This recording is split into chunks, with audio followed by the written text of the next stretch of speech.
This is the Hmar Mobile Tech channel, and I'm going to be doing a public service announcement today. Top 5 things that vehicle owners forget to do their vehicles.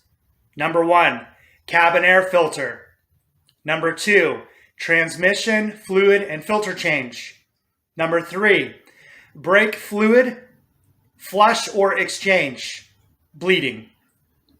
Number 4, timing belt.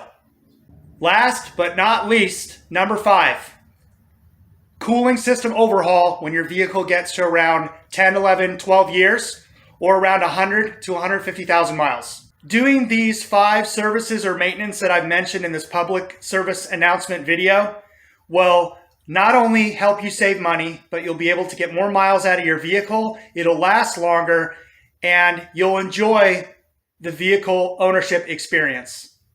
If you want to see more of my content, be a subscriber. Join the Hmar Mobile Tech family.